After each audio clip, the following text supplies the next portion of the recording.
Hi, I'm Matthew Lapp, host of Matthew Lapp Train Guy. Also today, I am at the Strasburg Railroad in Strasburg, Pennsylvania. The Strasburg Railroad is located on 301 Gap Road in Strasburg, Pennsylvania.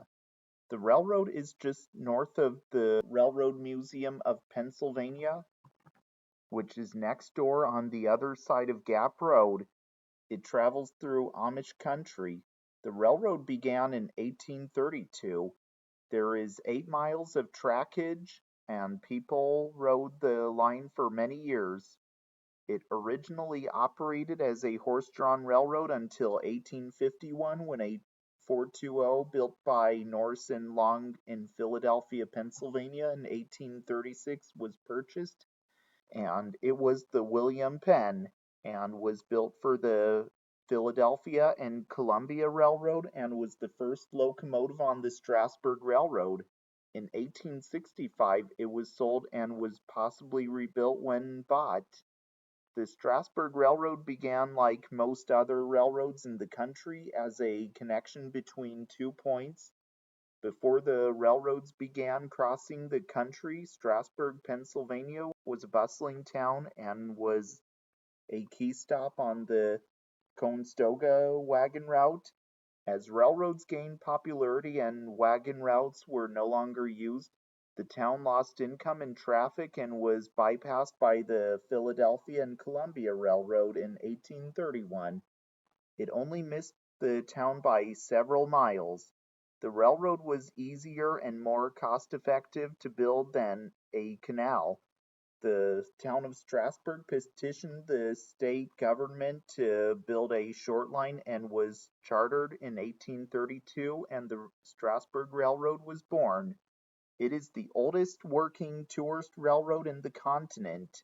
The first steam locomotive to travel over the rails is believed to have been one of the first 50 steam locomotives to be built in the country.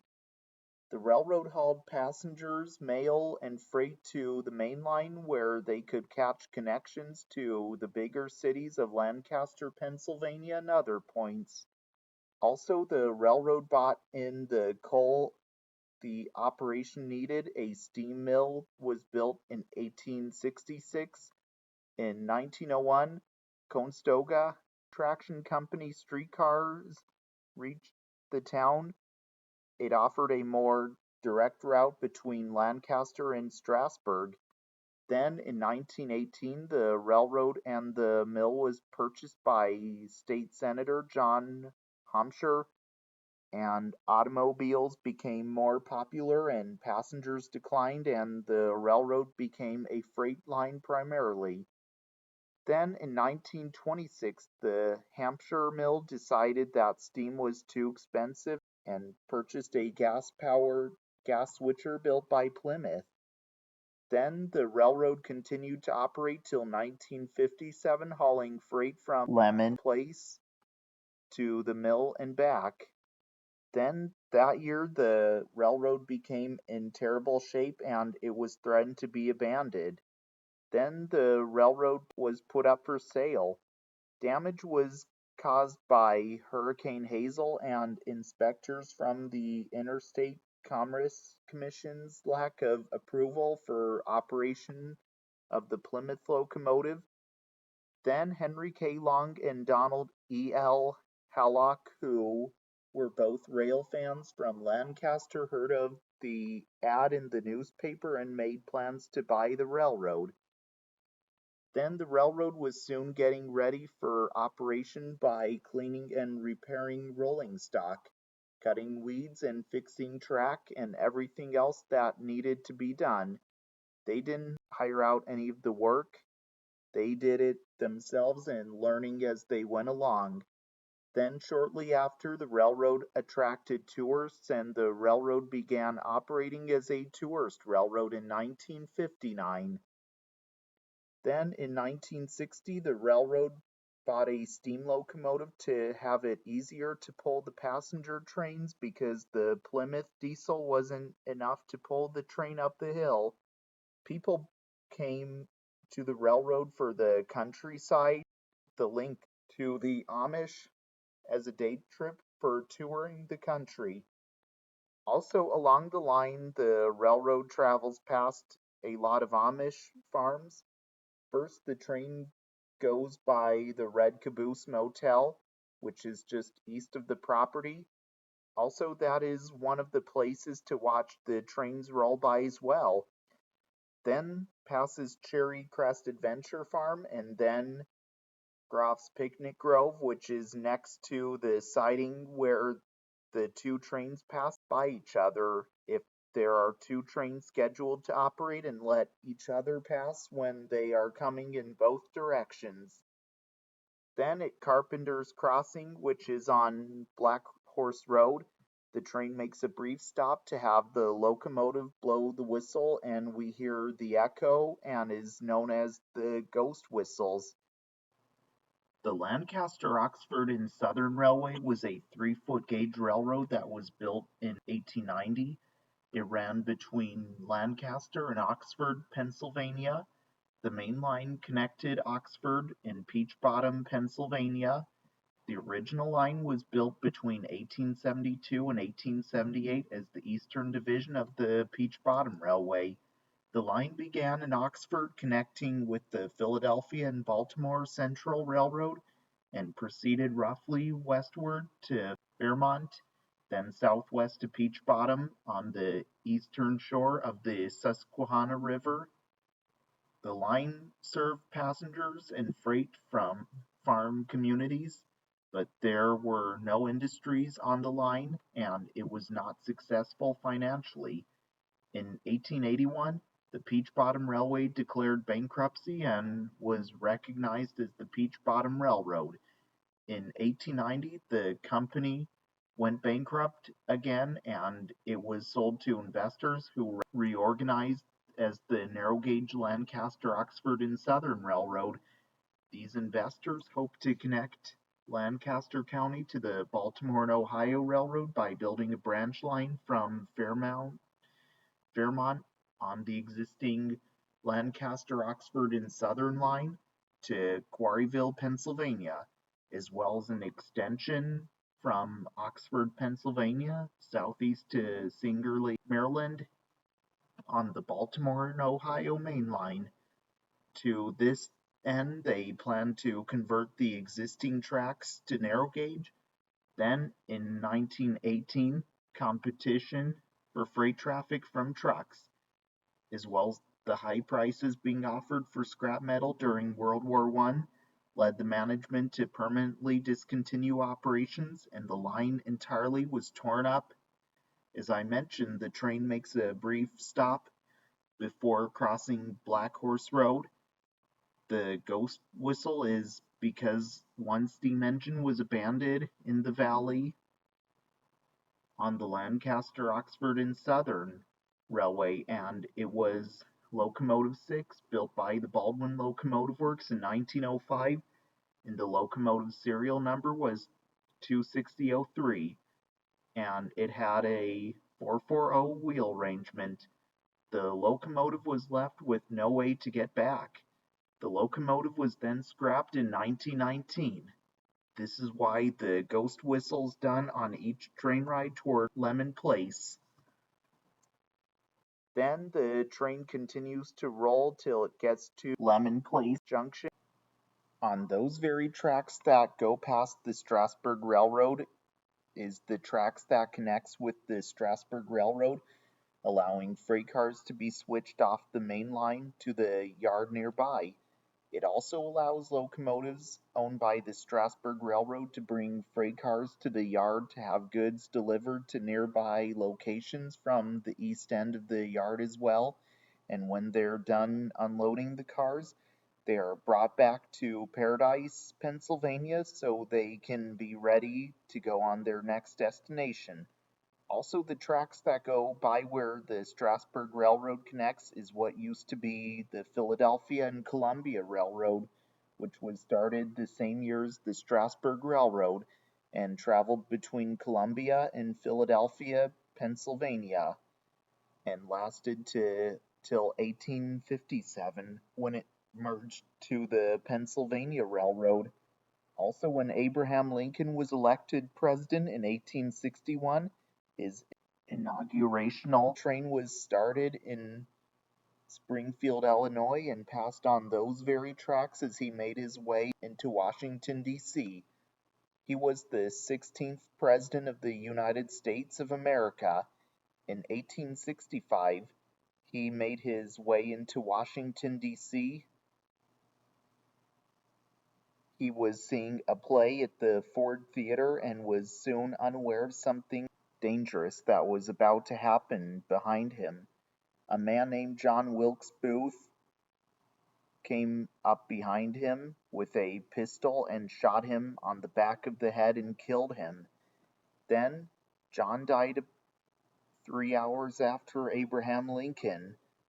Then Abraham Lincoln's funeral train started in Washington, D.C., and when it made its way up to Harrisburg, Pennsylvania, it then traveled over those very tracks, taking him the other way to New York and back east toward Springfield, Illinois, where he is buried now. Also in 1915, the railroad was electrified and the overhead wires above the tracks are still where they are today. Then in 1968, the Pennsylvania Railroad and New York Central Railroads both merged to form the Penn Central Railroad. In 1976, the Penn Central then merged to Conrail.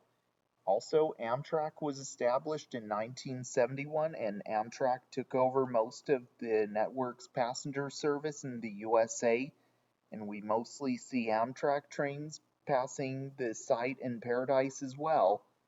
Sometimes trains come by while the tourist train is stopped at the site, while the locomotive is going up to the other end, or getting ready to stop the train and be ready for it. And Amtrak trains and the locomotive on the Strasburg Railroad likes to exchange horns and whistle sounds as well. This town is also known as Paradise, hence the railroad is nicknamed the Road to Paradise. The station and shops are headquartered in Strasburg, Pennsylvania, and like I said, it is located just across the street from the Railroad Museum of Pennsylvania, which houses a great collection of locomotives and freight and passenger cars and a lot of railroad history. Filming happened on the railroad before, such as Hello Dolly, Wild Wild West, the 2000 movie Thomas and the Magic Railroads. Some scenes were filmed along the railroad and even on the platform. Also, the second movie was filmed 22 years later called I Heard the Bells. The shops are where the locomotives and cars owned by the railroad are maintained. There are also times they work on other steam locomotives from other places as well for contracting work.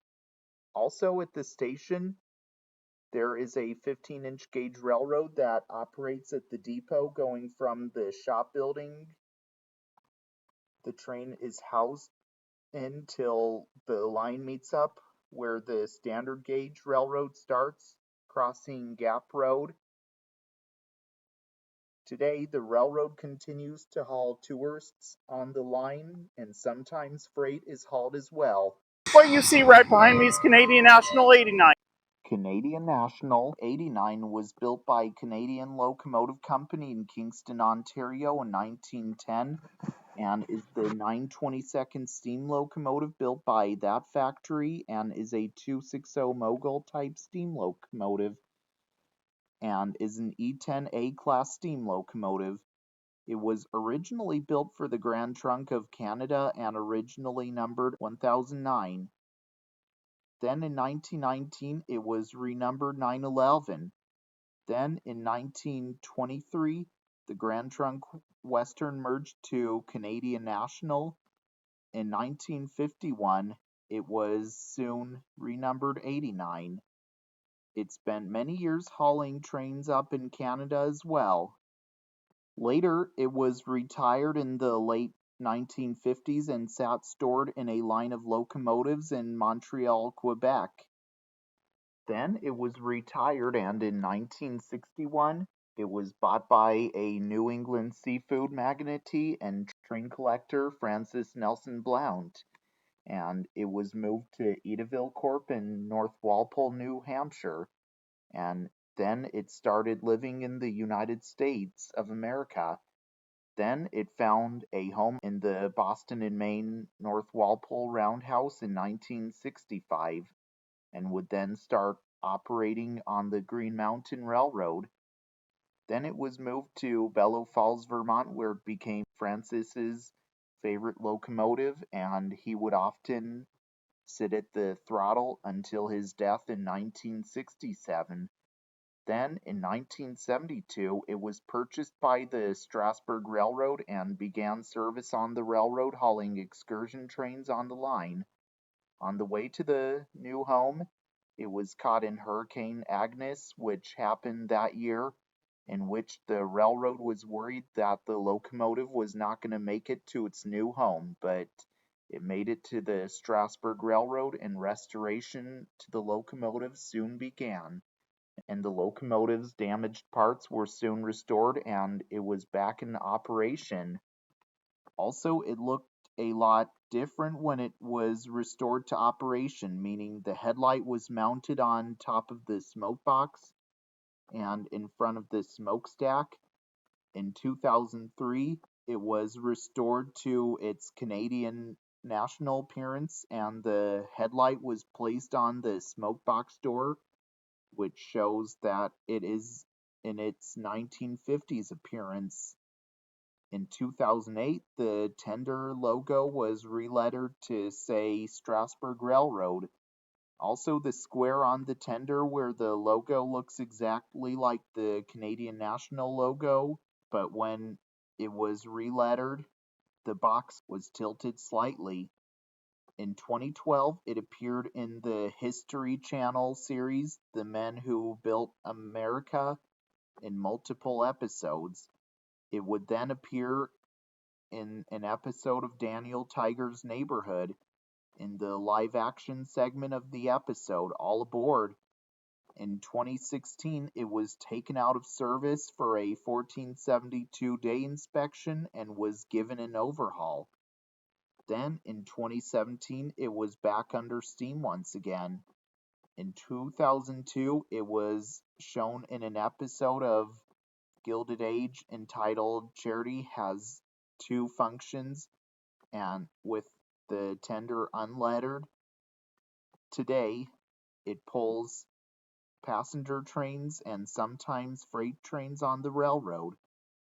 Also, Canadian National 89 is one of either 9 surviving Canadian National 260s left in the world today, and only 8 survive on land, and it is one of 4 260s from Canadian National that live in America today, and the other 4 still live in Canada. And 89 can be found here at the Strasburg Railroad in Strasburg, Pennsylvania, and it sometimes operates on the railroad as well.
What you see right behind me is Philadelphia and Reading 92. Philadelphia and Reading 92 was built by the Harlan and Hollingsworth Car Company in Wilmington, Delaware in 1910 and is a passenger coach. Also, the car is named Susquehanna. It probably wasn't numbered 92 for the Philadelphia and Reading or the Reading Railroad. It was originally numbered 1055. It's been many years being used to haul people on board passenger trains whenever this car saw service on passenger trains on the railroad as well. It would then be used by the successor, the Reading Railroad. Then it was retired, and in 1943 it was then moved to Wayne Junction Car Shop in Philadelphia, Pennsylvania, and was used as a women's washroom. The car's interior included modifications that were showers, toilets, and bunks. In 1968, it was replaced with a PBM class coach used by the Pennsylvania Railroad, built 1922, car 1325. Then the car was purchased by the Wanamaker, Kempton, and Southern Railroad in Kempton, Pennsylvania in 1968, and there it was used as part of the ill-fated train museum. Then in 1990, it was acquired by the Strasburg Railroad in Strasburg, Pennsylvania, and was repainted in this livery to complement the entire excursion car fleet as well. It also received the name and number. In 1992, it debuted service on the railroad and was originally named Susquehanna Valley, and then in 2001 it was renamed Susquehanna. It is also named for a river known as the Susquehanna River, which forms the west boundary of the country. Also, it is often seen rolling on the tracks with the train as well. What you see right behind me is Western Maryland 105. Western Maryland 105 was built by the Barney and Smith Car Company in Dayton, Ohio in 1912 and is a parlor smoker car. Also, the car is named Warren F. Benner. Originally, the car was numbered 814. Also, there is a good chance it may have never carried the number 105 for the Western Maryland Railroad. In 1929, it was converted to being a combine car and was renumbered 325. It spent many years hauling passengers over the Western Maryland Railroad and saw service on passenger trains on the railroad as well. It was then put into maintenance of way service and was renumbered W3033. Then it was retired, and in 1967 it was then acquired by the Pennsylvania Historical Museum Commission for the Railroad Museum of Pennsylvania in Strasburg, Pennsylvania, and was restored to its original configuration by the Strasburg Railroad just across the street in 1970. Then, in 1997, it was traded to the Strasburg Railroad for another Western Maryland coach, 835, which later went to the Durbin and Greenbrier Railroad in West Virginia. From 2001 to 2003, it went under restoration. It was also given the number and name. Then in 2005, it entered service on the railroad. Today, it can be found here at the Strasburg Railroad in Strasburg, Pennsylvania, and it is the only car on the railroad roster that is equipped with fish belly type underframe with no truss rod, and also it sometimes rolls on the tracks with the train as well.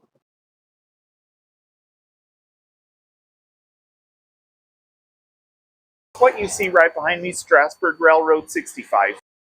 Strasburg Railroad 65 was built by the Harlan and Hollingsworth Car Company in Wilmington, Delaware, 1911, and is a passenger coach. Also, the car is named Walnut Hollow. It was originally built for the Philadelphia and Reading Railroad and was originally numbered 1319.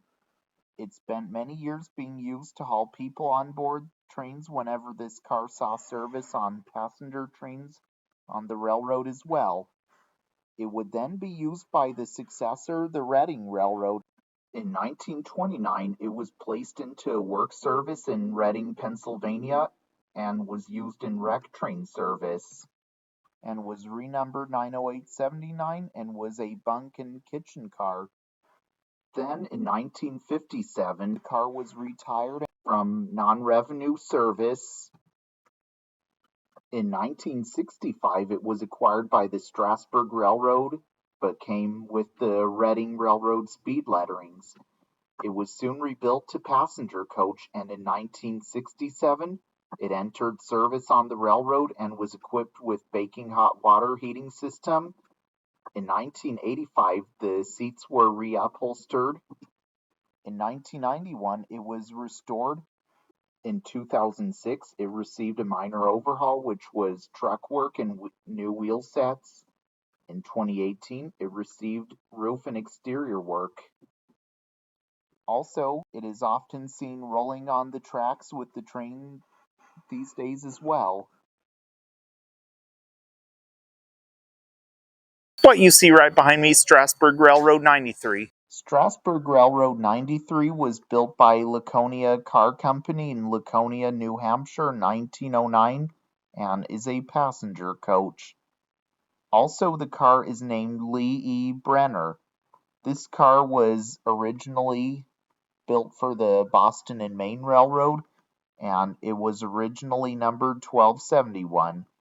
It spent many years hauling passengers over the Boston and Maine Railroad and saw service on passenger trains on the railroad as well.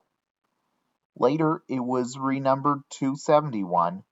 Then it was put into maintenance of way service as a bunk car and was renumbered W3135. Then later on the car was retired, and in 1972 it was then acquired by the Strasburg Railroad in Strasburg, Pennsylvania, and was placed in service in 1978. It seems this car also appeared in the film Hello, Dolly. Later, it was repainted in this livery to complement the entire excursion car fleet as well.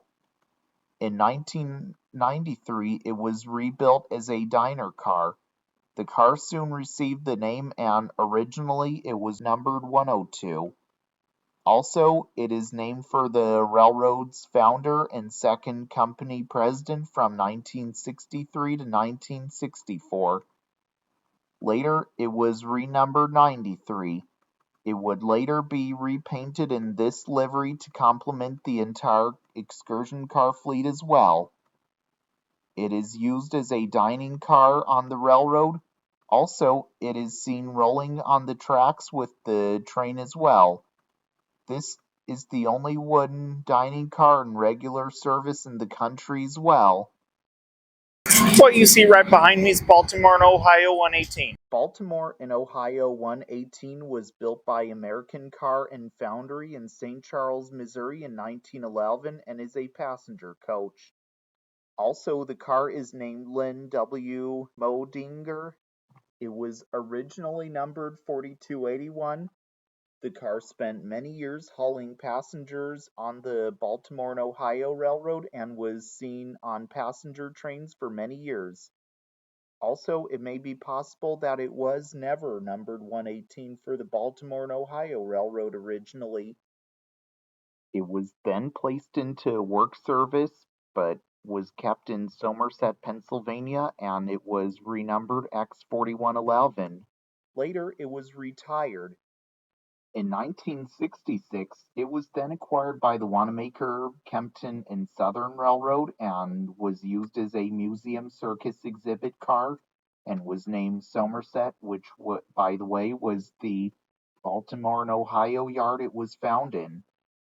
Then the Circus Wonderland Museum closed in the 1970s, and then the car was used for storage. In 1990, it was then acquired by the Strasburg Railroad in Strasburg, Pennsylvania, and it was cocooned till 2015. Restoration started that year and went on till 2018.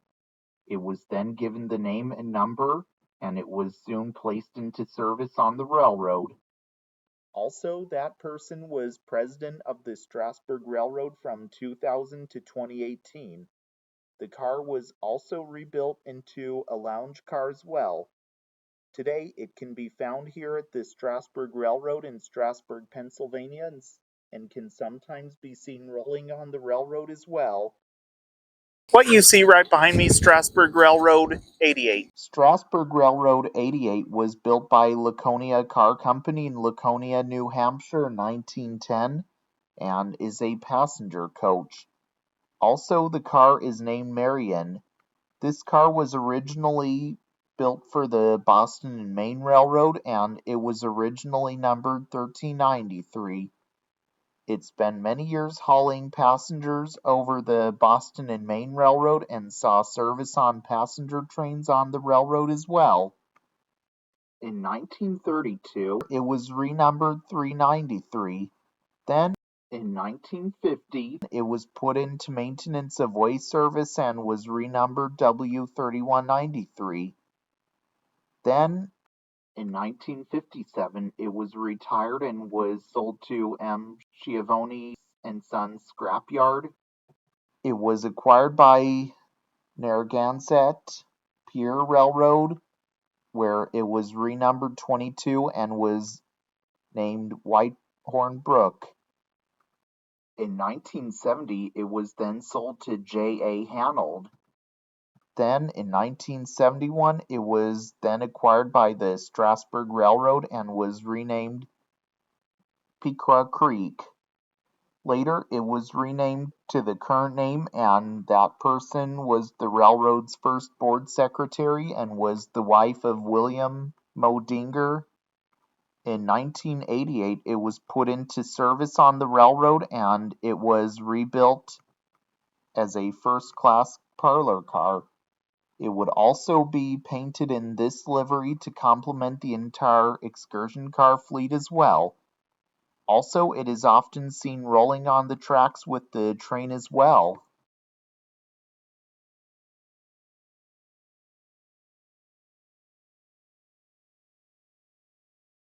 Well, I hope you all enjoyed learning about trains with me today in Matthew Lap Train Guy.